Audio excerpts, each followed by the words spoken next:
So I have a question for you to ponder this morning. Just let it ruminate as we go through our experience together. When you hear the statement, living untethered, how does that resonate with you? Does it feel exciting and exhilarating, or perhaps for some it sounds foolish or even impossible?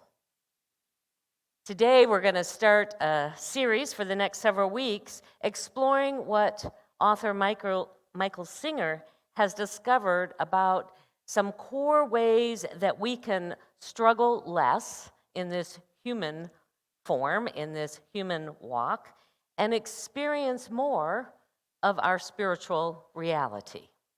Both are there. It's just a matter of where our attention and focus is being directed.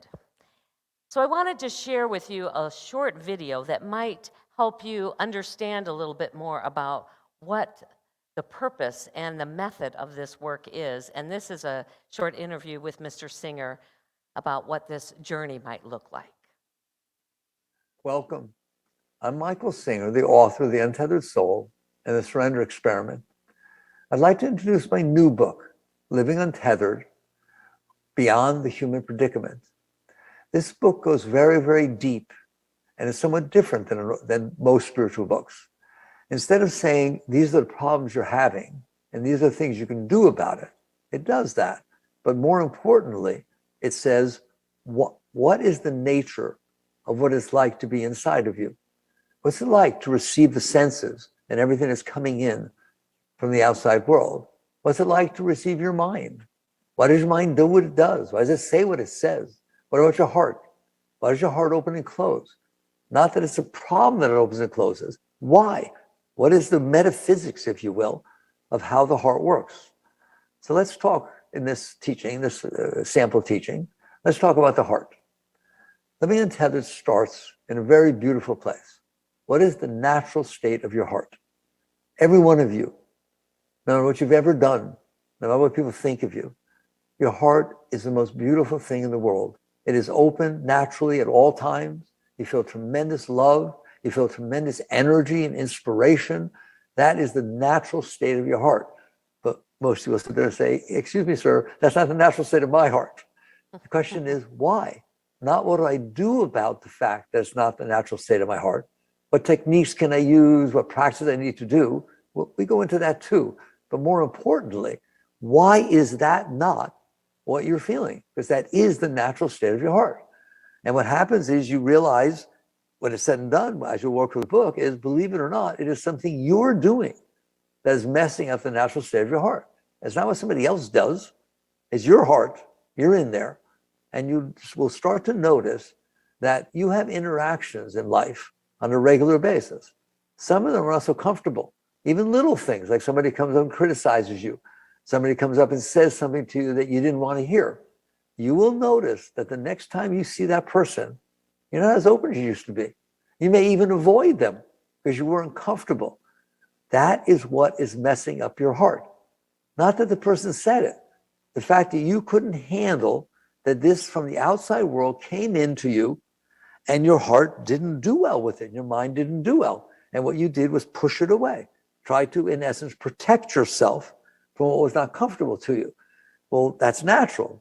Whether it's natural or not, what it does is store inside of you a bad experience. It's called a samskara in yoga. So now you have stored inside of you an experience that you was not pleasant. It's going to come back up. Next time you see that person, it's coming back up. If you talk about it, it's coming back up. You have started to mess up your heart by storing these things inside. That's what Living Untethered is talking about and wants to talk to you about. Maybe instead of trying to fix your relationship with the person or make sure you never see them, maybe you need to learn to not do that. Maybe that is what is disturbing long-term. How many situations have you had across your life? Even bigger ones, way bigger than somebody says something you don't like. You have traumatic experience. You have all kinds of things can happen. And you store them inside. If you store bad experiences inside of your heart, you're not going to feel the love, openness, and inspiration that is natural to you. So the question is not what do you do about it? The question is how do you stop doing that? If that's the cause of the heart closing and the heart protecting itself and not feeling great love and openness and inspiration, you need to learn how to sit in there and handle the different situations that are going on in your life without storing blockages inside of you. That is one of the deepest teachings of Living Untethered. How to do that, and you can learn to do it. Every one of you can learn to do it. And it just teaches you to not take on any more blockages and how to release the blockages you already have so your heart can return to its natural state of unconditional love and unconditional inspiration and passion. That's the purpose of Living Untethered. And so to support us as we are going through this series in that big question of why we live so tethered to this world, it's helpful to take a step back. It's helpful to begin to observe and to understand ourselves in a way that perhaps we might not have done before. If we look strictly from our human perspective, our goal, most people would agree, is to be happy. And that's a pretty broad term, but by happy we mean perhaps to be pain-free, both in body and in emotions and in the way we interact with life, to feel a sense of safety, to be successful, whatever we define that to be for ourselves, to have friends and family and plenty of money that we can, do what we want to do in the world without having to worry about that exchange in our lives. Our identity in our humanness, in our human desire for this state of happiness, gets attached to our body, it gets attached to our careers, it gets attached to our family and friends, it gets attached to the stuff that we have. All of that becomes the measuring stick, if you will, in our gauge of whether we're happy or not.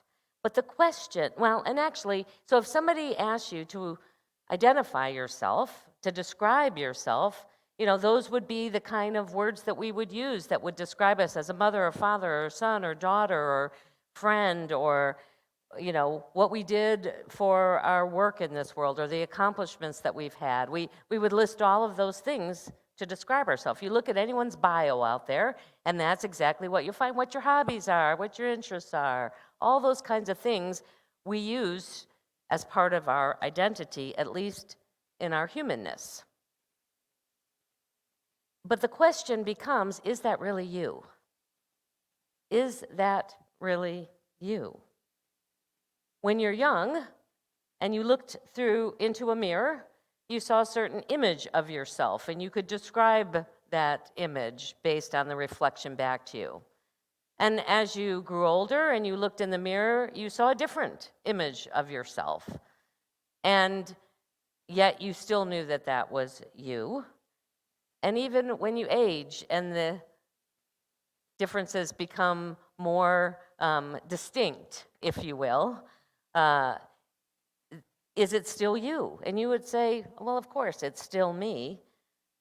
But the question is that just some reflection of the progression of your body, or is it you? Is it different? Can those two things be separate? You can do this experiment on every other aspect of your life. Imagine this. Imagine you were standing in front of a mirror and magically, miraculously, all of a sudden your body transformed and you were a different skin color and a different gender. It would be weird, but would it still be you?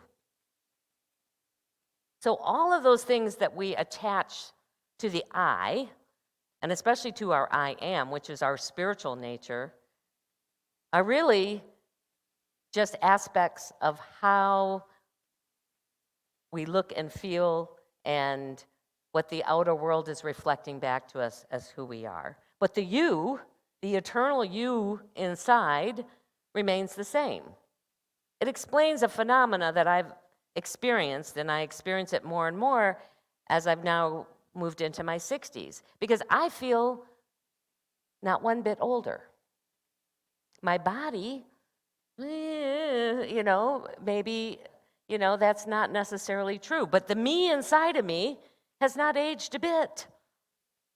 I may be a little wiser, I hope, but I don't feel older necessarily. So you can take this about any aspect of yourself and ask yourself, but is this really me? Or is it just something I've attached that I'm using to try and define who I am? They're simply reflections in the outer mirror of our life. If you looked at a tall 100-year-old vase, does that mean that you're tall and 100 years old? The reflections don't define who we are, but sometimes we get a little lost in that. When we sit in these inquiries of self, when we begin to realize that we are not our body, our conscious awareness, the part of us that is paying attention, the part of us that is the eternal you, what we in Unity would call the Christ presence, what others might call the divine, the soul, doesn't matter, whatever label you want to give to it, we can see that there is the eternal me that's just looking at all of this, that is able to see that there are those things out there, but I am independent of those things. And this proves true for all the different aspects of the physical realm. We've come into this human experience, I believe, to awaken, to experience, and to express God's love in the world. I want you to hear that again. We've come into this human experience, our eternal you, the part of us that is conscious within us, has come for the simple purpose, for the spiritual purpose, above all other ways that we might do that, to awaken to in more expansive ways and to experience and express God's love in the world. It is the purpose that Jesus came into the world, so that we could know, we could see, we could have a path to know how we can navigate that in our own human journey. And as we connect with that part, as we identify and shift our purpose and passion to that spiritual path that we've come to follow, our perspective begins to shift. We begin to realize that we've come into this human experience to do way more than accomplish what the world would call successful. And the more that we identify with the outer world, with our thoughts and with our emotions, the more that we end up suffering. The more that we are eluded, or the peace and the joy and the open-heartedness of us seems distant and unattainable. Buddha said that all life is suffering, which seems like a pretty negative statement from such a spiritually enlightened person. It's kind of a downer. All life is suffering, you might as well just suck it up and, get through it. But he wasn't saying it to be negative. He was saying it not as a spiritual truth, but rather as an observation of what is often the human journey, especially the journey that attaches itself to things.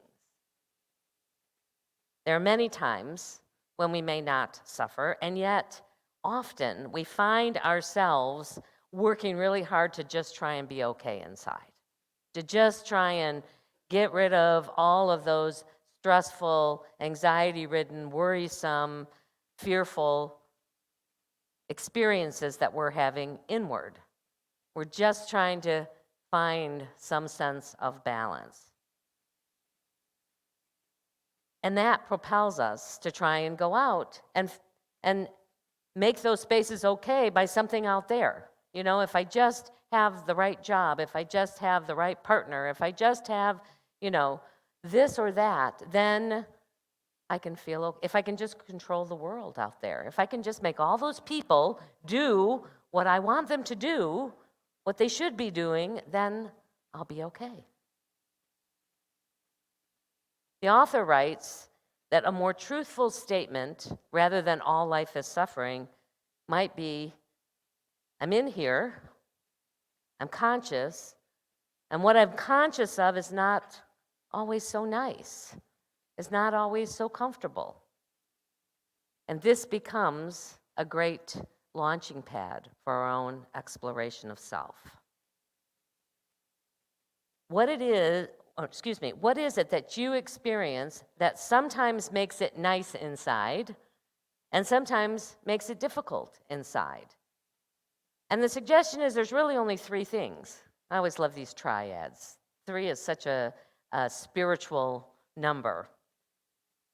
And from this perspective, the three things that affect whether it's nice or not so nice inside from our human world is our thoughts, our feelings, and our senses.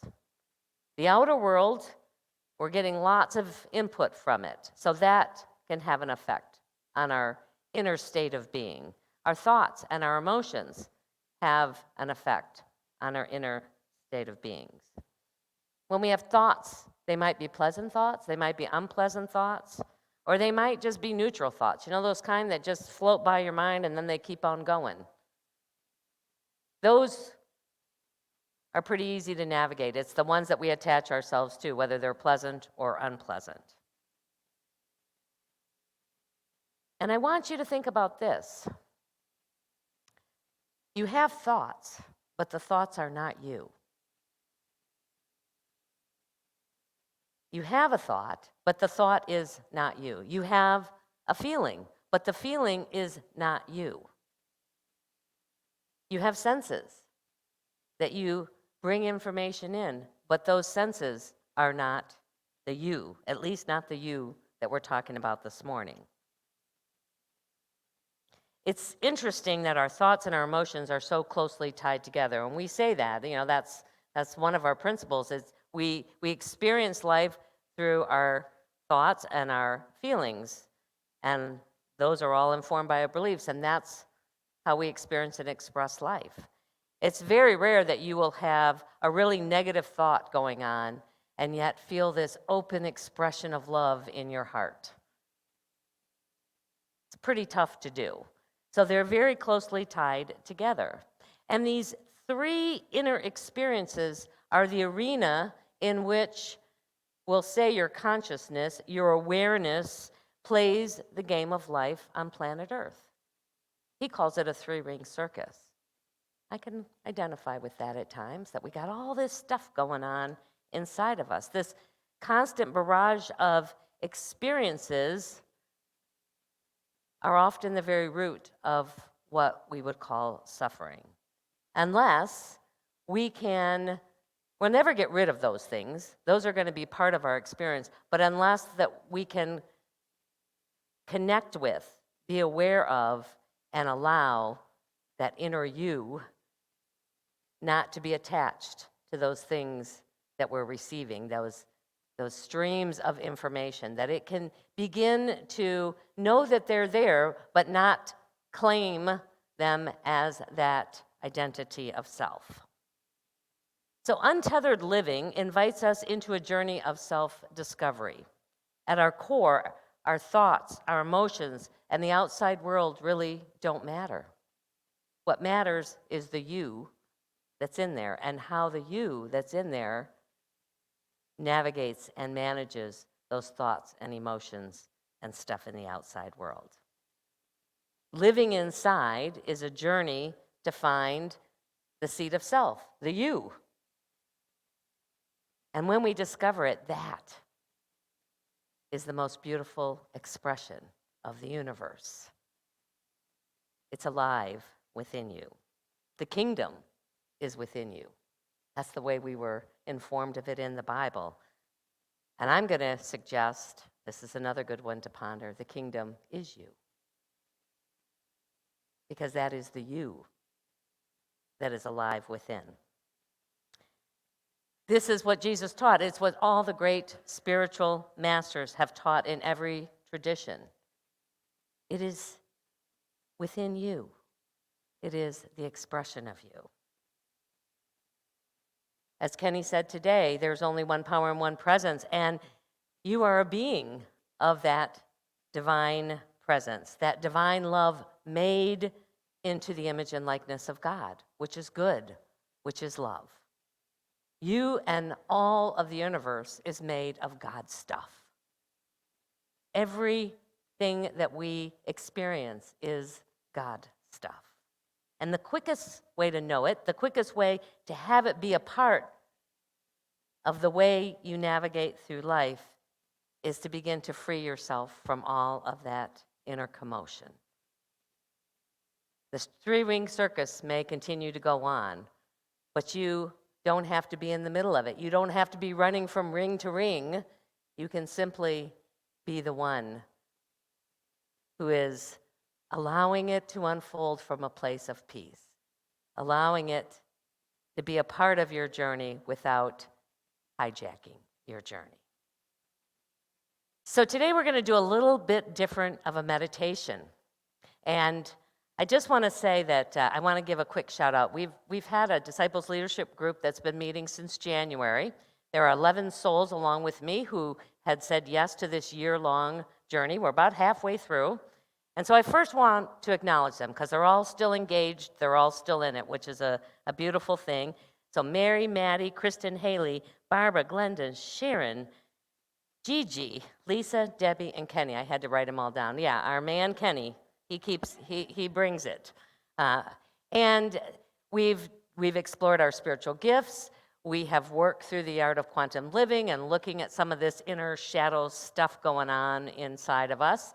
And then now, for the last several months, we've been working with the 12 powers that Charles Fillmore developed. So our 12 spiritual powers and how we can have those humming at a much higher level than perhaps they do on their own.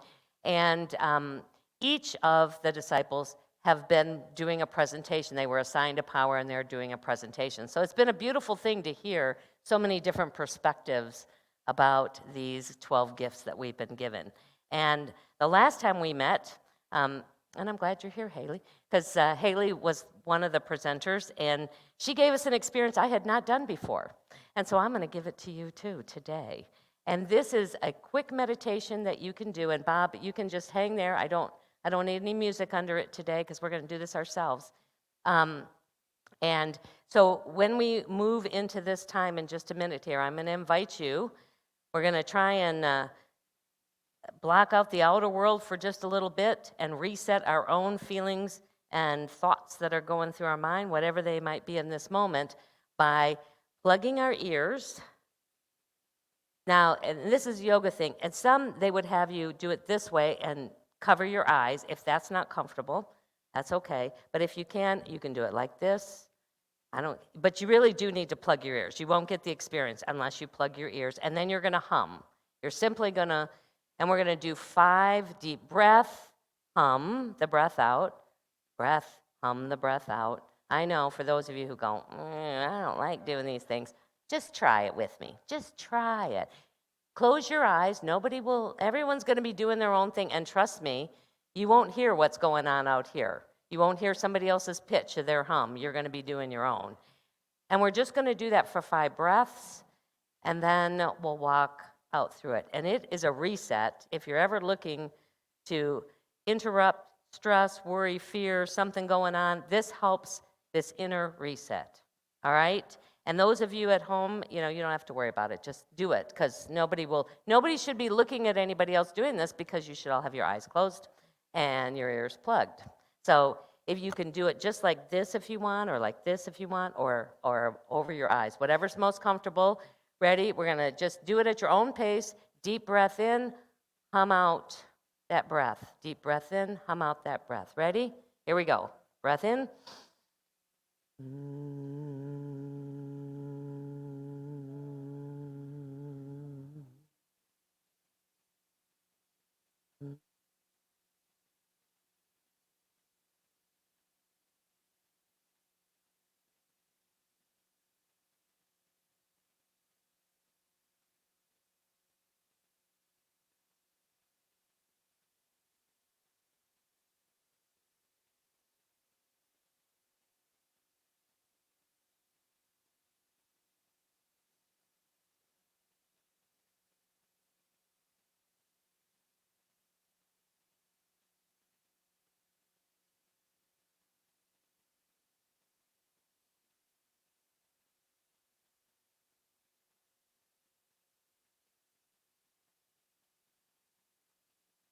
And once you're complete with that, just take a moment. Ask that you alive within you to enliven your thoughts and to expand your heart so that you're living in the absolute abundant joy of the universe.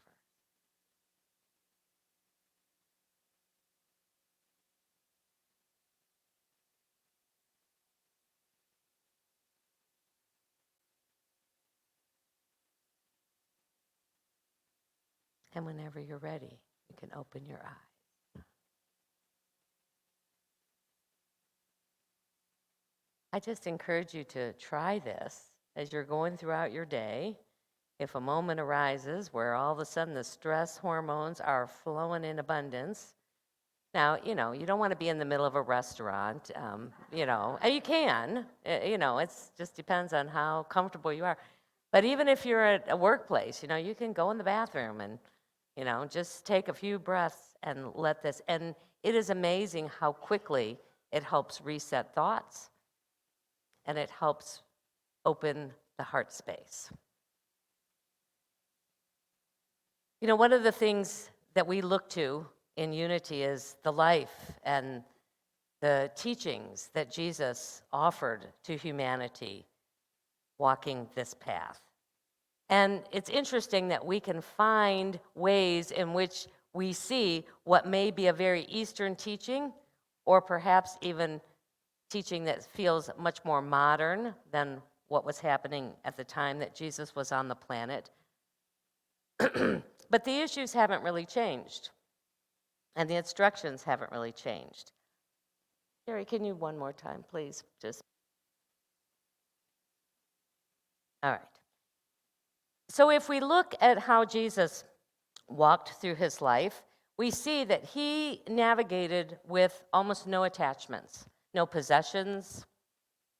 We don't hear much about family, brothers and sisters, and we know he had some, but we don't really hear that there's a lot of, drama going on in his family life. He navigated through life being present at whatever was happening in that moment. It doesn't mean he didn't have some things. They just came and they went as he did his work. In Mark, we're given a good illustration of this, where we're told that Jesus was teaching in the temple, and his mother and his brother show up and say, hey, we want to talk with him. Would you ask him to come and step outside for a minute? And instead of going out to greet them, which in the Jewish tradition was a pretty big slight, because remember that commandment, honor thy father and thy mother, that was a big rule, that you gave them deference if they wanted or needed something. He looked at those he was serving in that moment, as those who he's speaking to, and he said, you are my mother. You are my brother. You are the ones that I am present with right now. And with no human attachments, then his mission could be fully about the spiritual mission that we are all given, to be that expression of God's love in the world, to be God operating through the human heart, as MLK said last week. He knew that every moment unfolding before him was a chance to serve, was a chance to raise the energy, was a chance to awaken people to something that they perhaps were not aware of up until that moment. And yet each moment was just one that was passing by. It wasn't, I really liked this moment and this moment was off. It was just present in whatever was happening. And we can begin to start that process in just whatever we're doing, being mindful that even the simplest of acts, a smile, a kind word, are just as much service to God as any of the big stuff that we might be called to do. So I want to end our time together this morning by doing just that. One small connection, one small kindness with each other. So if you're able and willing, I'd like you to stand up. And if you're comfortable to find a neighbor closest to you, And especially someone, you may not know, you might want to stretch a little bit and just turn around, and if they're open to it, shake their hand. Or if you'd rather not have contact, you can just take the namaste pose and say, peace be with you. Peace be with you.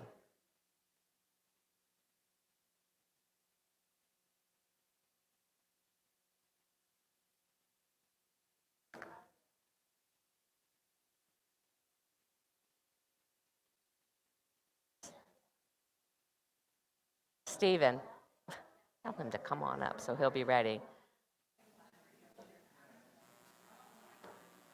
And peace be with you. All right, social time hasn't started yet, but peace be with you. You can be seated. This is why we don't do it that often, because it's hard to get them all back in here. And Stephen, you're up, honey. Peace be with all of you. All right. Well, it is our opportunity now to share of our gifts, our tithes, our offerings with this community. We are grateful for the flow of abundance that continues to move in and through this community. We are doing really well on our Hughes Road Montessori fundraiser. We're getting very close. And just a reminder, if you're going to give towards that, make sure you mark that on whatever form of offering that you're giving so that we make sure it gets applied to there. But we just celebrate all the good that is flowing in and through our lives, and we join together and hold whatever gifts we're sharing today, or the energy of those gifts, as we give through our committed giving program, in our hands and in our hearts, and bless them together. Divine love, through me, blesses and multiplies all that I have, all that I give, and all that I receive. Thank you, Father, Mother God. Why The don't ushers we are going to all invite stand you up. together and let's finish with our peace song.